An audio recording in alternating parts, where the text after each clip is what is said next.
ದೇವರು ಪ್ರೀತಿಸುವ ಪ್ರೀತಿಯ ಬಿಗ್ ಜೆ ಟಿ ವಿ ಪ್ರಿಯ ವೀಕ್ಷಕರಿಗೆ ನಮ್ಮ ಕರ್ತನಾದ ಯೇಸು ಕ್ರಿಸ್ತನ ಹೆಸರಿನಲ್ಲಿ ನಿಮ್ಮನ್ನು ವಂದಿಸಿ ಸ್ವಾಗತ ಬಯಸ್ತಿದ್ದೇವೆ. ಬನ್ನಿರಿ, ದೇವರ ವಾಕ್ಯವನ್ನು ಇಂದು ನಾವು ಯೆಹೆಜ್ಕೇಲನ ಗ್ರಂಥ ದ ಬುಕ್ ಆಫ್ ಎಝೆಕಿಯಲ್ ಚಾಪ್ಟರ್ 20 ಅಧ್ಯಾಯದಿಂದ ನಾವು ಅಧ್ಯಯನ ಮಾಡಿಕೊಳ್ಳಲಿಕ್ಕಿದ್ದೇವೆ. ಇಲ್ಲಿ ಯೆಹೋವನು ತನ್ನ ಜನರ ದ್ರೋಹವನ್ನು ಅನೇಕ ಸಾರಿ ತಾಳಿಕೊಂಡಿದ್ದರ ಬಗ್ಗೆ ನಾವು ನೋಡ್ತೇವೆ ಮತ್ತು ಅದೇ ಸಂದರ್ಭದಲ್ಲಿ ನಿರೀಕ್ಷೆಯ ಪ್ರವಾದನೆಗಳು ಕೂಡ ಈ ಅಧ್ಯಾಯದಲ್ಲಿ ಇರುವಂಥದ್ದನ್ನು ನೋಡಬಹುದು. ಪ್ರಾರಂಭ ನಾವು ನೋಡುವಾಗ ಅಲ್ಲಲ್ಲಿ ದೇವರು ತನ್ನ ಜನರು ವಿಶೇಷವಾಗಿ ಎರಡು ಸಂಗತಿಗಳು ಇದರಲ್ಲಿ ಎದ್ದು ಕಾಣುತ್ತವೆ. ಒಂದು, ದೇವಜನರು ದೇವರನ್ನು ಬಿಟ್ಟು ಅಪರಾಧ ಮಾಡುವಂಥದ್ದು ದೇವರು ಸಹಿಸಿಕೊಂಡು ಅವರನ್ನು ಬಲಪಡಿಸುವುದು. ಯಾಕಂದರೆ ಯೆಹೆಜ್ಕೇಲ್ ಅಂತ ಹೇಳಿದರೆ ದೇವರು ಬಲಪಡಿಸುವನು. God will strengthen. ಮೊದಲನೇ ವಚನ ಯೆಹೆಜ್ಕೇಲ್ ಗ್ರಂಥ, ಅದರಲ್ಲಿ ನೋಡುವಾಗ ಯೆಹೋಯಾಖೀನನು ಸೆರೆಯಾದ ಸಂದರ್ಭದಲ್ಲಿ, ಅದಾದ ನಂತರ 7ನೇ ವರ್ಷದ 5ನೇ ತಿಂಗಳಿನ 10ನೇ ದಿನದಲ್ಲಿ ಇಲ್ಲಿ ನಡೆದಂಥ ಒಂದು ಘಟನೆ ಏನಂದರೆ, ಇಸ್ರಾಯೇಲ್ನ ಹಿರಿಯರಲ್ಲಿ ಕೆಲವರು ದೇವರನ್ನು ಪ್ರಶ್ನೆ ಮಾಡಲಿಕ್ಕೆ ಅಂತ ಹೇಳ್ಬಿಟ್ಟು ಬಂದು ಪ್ರವಾದಿ ಮುಂದೆ ಕೂತ್ಕೊಳ್ತಾರೆ. ಆಗ ದೇವರು ಕೆಲವು ಸಂದೇಶಗಳನ್ನು ಕೊಡುವಂಥದ್ದನ್ನು ನಾವು ನೋಡ್ತೇವೆ. ಹೌದು, ಕಠಿಣವಾದ ಸಂದೇಶ ದೇವರು ಕೊಟ್ಟರು, ಆದರೆ ಅದೇ ಸಂದರ್ಭದಲ್ಲಿ ದೇವರು ನಿರೀಕ್ಷೆಯನ್ನು ಕೂಡ ಅವರಿಗೆ ಪ್ರಕಾಶಿಸಿದರು. ಮೊದಲು ಪ್ರಾರಂಭದಲ್ಲಿ ದೇವರು ಅವರಿಗೆ ಉತ್ತರ ಕೊಡುವುದೇ ಇಲ್ಲ ಅಂತ 3ನೇ ವಚನದಲ್ಲಿ ಹೇಳಿದರು. ಆ ರೀತಿಯಾಗಿ ಹೇಳಿದಾಗ ಈ ಹಿರಿಯರು ಎದ್ದು ಹೋಗಿಬಿಟ್ಟಿದ್ರೆ ಅವರು ಕಳ್ಕೊಂಡ್ಬಿಡ್ತಿದ್ರು. 3ನೇ ವಚನ ಇರ್ತಿತ್ತು. ಯೆಹೆಜ್ಕೇಲ್ ಗ್ರಂಥ 20ನೇ ಅಧ್ಯಾಯ 1-3 ಅಷ್ಟೇ ಇರ್ತಿತ್ತು. ಯಾಕಂದರೆ ಹಿರಿಯರು ಎದ್ದು ಹೋಗಿಬಿಟ್ರು ಎಂಬುದಾಗಿ ಮುಕ್ತಾಯ ಆಗ್ತಿತ್ತು. ಆದರೆ ದೇವರು ಉತ್ತರ ಕೊಡುವುದೇ ಇಲ್ಲ ಎಂಬುದಾಗಿ, ಅದು ನನ್ನ ಜೀವದಾಣೆ, ನಾನು ನಿಮಗೆ ಉತ್ತರ ಕೊಡುವುದೇ ಇಲ್ಲ, ಇದು ಕರ್ತನಾದ ಯೆಹೋವನ ನುಡಿ ಅಂತ ಹೇಳಿದಾಗ ಅವರು ಬಹುಶಃ ಅಲ್ಲೇ ಇದ್ದರು. ಆದ ಕಾರಣ 3 ವಚನಗಳು ಅಥವಾ 4 ವಚನಗಳಿಂದ ಮುಕ್ತಾಯವಾಗಬೇಕಾದ 20ನೇ ಅಧ್ಯಾಯ 49 ವಚನಗಳಿಂದ ಮುಕ್ತಾಯಗೊಂಡಿದೆ. ಅದರಲ್ಲಿ ದೇವರು ಅನೇಕ ನಿರೀಕ್ಷೆಯ ಮಾತುಗಳನ್ನು, ನಿರೀಕ್ಷೆಯ ಪ್ರವಾದನೆಗಳನ್ನು ಹೇಳುವಂಥದ್ದು ಬಹಳ ಉತ್ತೇಜನ. ಉದಾಹರಣೆಗೆ 6ನೇ ವಚನದಲ್ಲಿ ದೇವರು ಹೇಳುವಂಥದ್ದು, ಸಕಲ ಶಿರೋಮಣಿಯಾದ ದೇಶವನ್ನು ನಿಮಗಾಗಿ ನೋಡಿದ್ದೇನೆ. ದೇವರು ತನ್ನ ಜನರಿಗೆ ಕೊಟ್ಟಂಥದ್ದು ಲ್ಯಾಂಡ್ ಆಫ್ ಲ್ಯಾಂಡ್ಸ್. ಹೌದು, ಸಕಲ ದೇಶ, ಶಿರೋಮಣಿಯಾದ ದೇಶ. Wow, god gave the best. ದೇವರು ಉತ್ತಮನು, ಆತನು ಕೊಡುವಂಥದ್ದು ಉತ್ತಮವಾದದ್ದೇ. ಆತನ ನಾಮಕ್ಕೆ ಸ್ತೋತ್ರವಾಗಲಿ. ಸರಿ, ಮುಂದೆ ನಾವು ನೋಡುವಾಗ ಅವರು ತಿರುಗಿ ಬಿದ್ದರು. 8ನೇ ವಚನ 20ನೇ ಅಧ್ಯಾಯ ಯೆಹೆಜ್ಕೇಲ್ ಗ್ರಂಥ.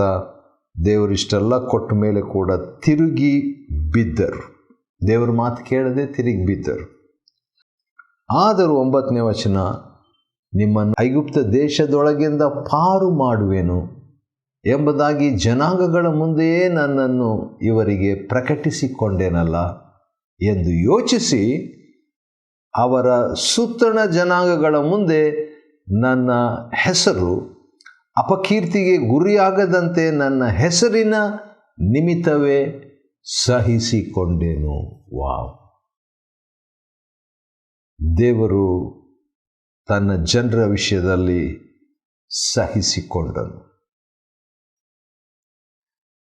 ಮತ್ತು ಸಬ್ಬತ್ ದಿನವನ್ನು ದೇವರು ಮಾಡಿದಾಗ ಸಬ್ಬತ್ ದಿನವನ್ನು ಅವರು ಮುರಿದು ಬಿಟ್ಟರು.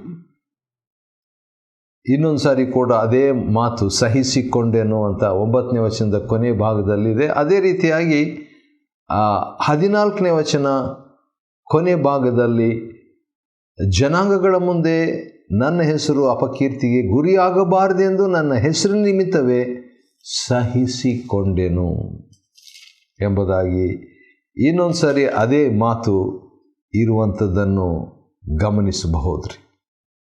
ಹೌದು, ದೇವರು ಮತ್ತೆ ಮತ್ತೆ ತನ್ನ ಹೆಸರಿನ ನಿಮಿತ್ತ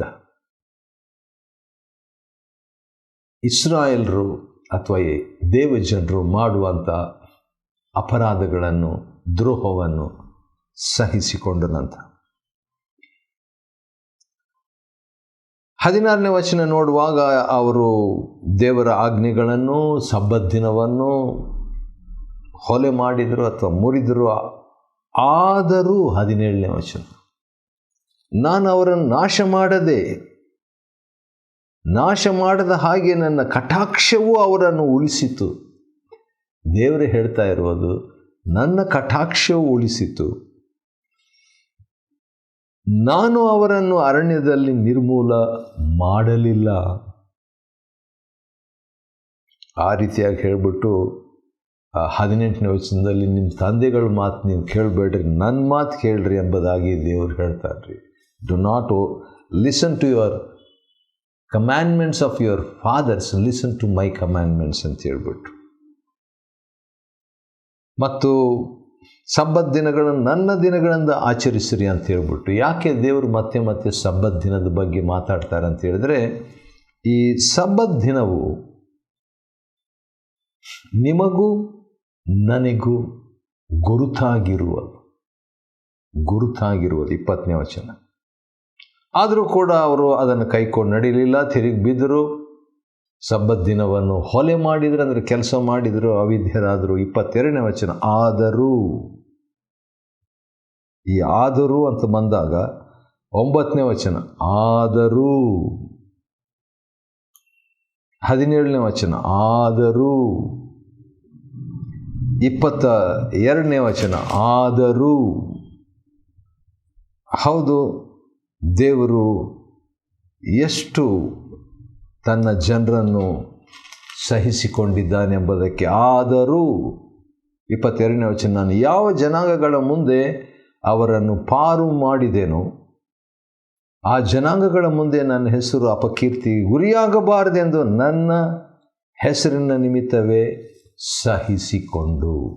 ಅದೇ ಮಾತು ಸಹಿಸಿಕೊಂಡೆನು 9ನೇ ವಚನ,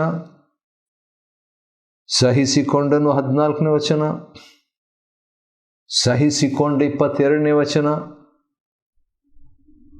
ಸಹಿಸಿಕೊಂಡು ಇನ್ನೊಂದು ಮಾತು ದೇವರು ಹೇಳ್ತಾರೆ, ಸಹಿಸಿಕೊಂಡು ಕೈಯನ್ನು ಹಿಂದಕ್ಕೆ ತೆಗೆದುಕೊಂಡೆನು, ಅಥವಾ ನ್ಯಾಯ ತೀರ್ಪನ್ನು ಹಿಂದಕ್ಕೆ ತೆಗೆದುಕೊಂಡನು, ಅಥವಾ ದಂಡನೆಯನ್ನು ಹಿಂದಕ್ಕೆ ತೆಗೆದುಕೊಂಡನು.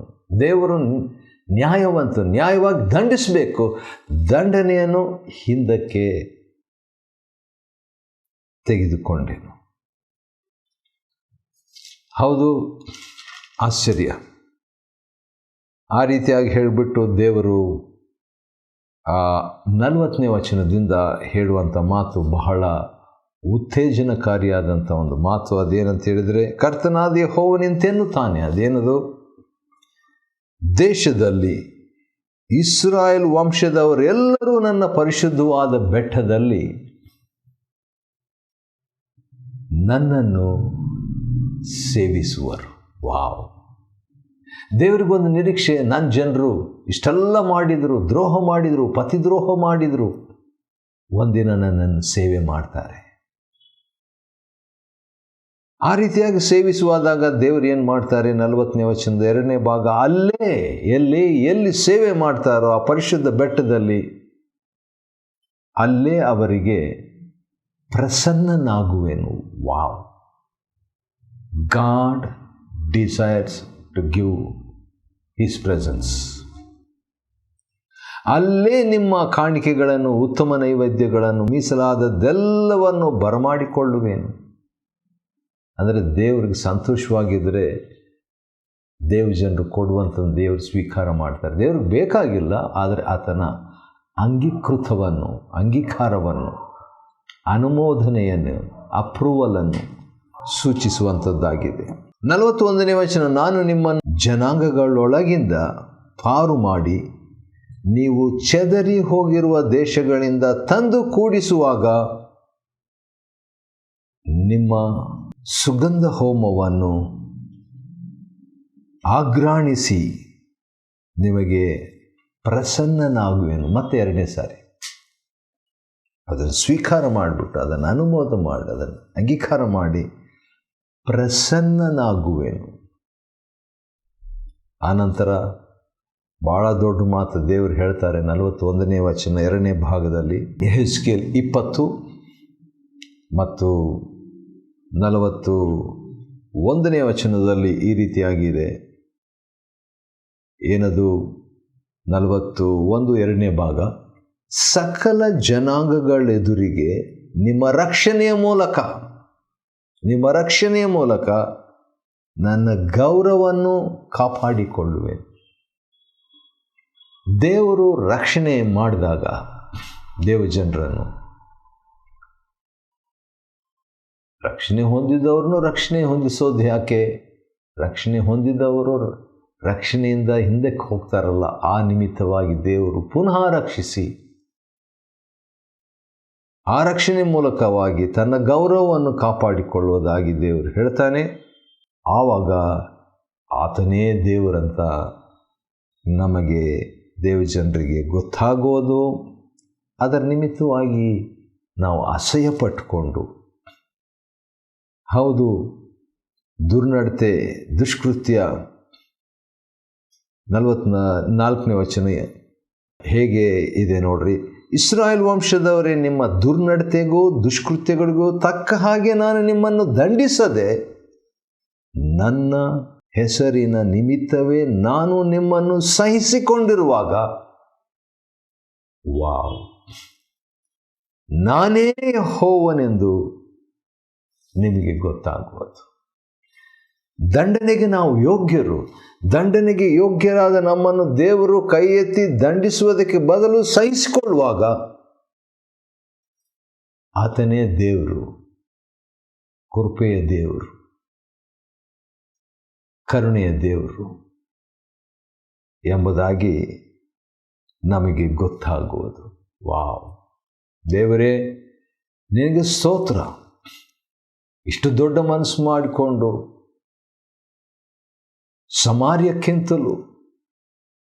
ಸಮಾರ್ಯದ ಪಾಪಗಳಲ್ಲಿ ಅರ್ಧ, ಅಂದರೆ ಸಮಾರ್ಯರ ಪಾಪಗಳಲ್ಲಿ ಡಬಲ್ ಅಥವಾ ಹೆಚ್ಚಾಗಿ ಮಾಡುವಂಥ ಇಸ್ರಾಯೇಲನ್ನು ಅಥವಾ ಯೆಹೂದವನ್ನು ಕ್ಷಮಿಸಿದ್ದಿ. ಸೊದೋಮ್ ಪಾಪಕ್ಕಿಂತಲೂ ಹೆಚ್ಚಾಗಿ ಪಾಪ ಮಾಡಿರುವ ದೇವಜನರನ್ನು ಕ್ಷಮಿಸಿದ್ದಿ, ಸಹಿಸಿಕೊಂಡಿದ್ದಿ. ಹೌದು. ಆಮೇಲೆ ಯೆಹೋವನ ವಾಕ್ಯವನ್ನು ದಯಪಾಲಿಸಿ ದೇವರು ತನ್ನ ದಗದಗಿಸುವ, ಉರಿಯುವ ತನ್ನ ಸ್ವಭಾವವನ್ನು, ತನ್ನ ತೀರ್ಪನ್ನು ಪ್ರಕಟಪಡಿಸ್ತಾನೆ. ಹೌದು, ಅದು ಸಾಮ್ಯದ ಮುಖಾಂತರವಾಗಿ ಆತನು ಮಾತನಾಡುವ ಆತನಾಗಿದ್ದಾನೆ. ಮತ್ತೊಂದು ಸಾರಿ ನಾವು ನೆನಪಿಟ್ಕೊಳ್ಳೋಣ. 20ನೇ ಅಧ್ಯಾಯ ಮತ್ತು 9ನೇ ವಚನ, 14ನೇ ವಚನ, 22ನೇ ವಚನ ಮತ್ತು 44ನೇ ವಚನ. ಯೆಹೆಜ್ಕೇಲ್ 20ನೇ ಅಧ್ಯಾಯದಲ್ಲಿ ಸುಮಾರು 4-5 ಬಾರಿ ದೇವರು ಹೇಳ್ತಾರೆ, ನಾನು ಸಹಿಸಿಕೊಳ್ಳುವ ದೇವರೇ ನಿನಗೆ ಸ್ತೋತ್ರ ಎಂಬುದಾಗಿ ನಾವು ಹೇಳೋಣವೇ. ನಮ್ಮನ್ನು ರಕ್ಷಿಸುವುದ ಮುಖಾಂತರವೇ ಆತನು, ಹೌದು, ತನ್ನ ಗೌರವವನ್ನು ಕಾಪಾಡಿಕೊಳ್ತಾನಂತೆ. ಆಶ್ಚರ್ಯವಲ್ಲವೇ? ಹೌದು. ಯೆಹೆಜ್ಕೇಲ್ ಗ್ರಂಥ 20ನೇ ಅಧ್ಯಾಯವನ್ನು ಅಧ್ಯಯನ ಮಾಡಿಕೊಳ್ಳುವಂತೆ ದೇವರು ಕೊಟ್ಟ ಕೃಪೆಗಾಗಿ ಆತನಿಗೆ ಸ್ತೋತ್ರವಾಗಲಿ. ದೇವರು ನಿಮ್ಮನ್ನು ಆಶೀರ್ವದಿಸಲಿ.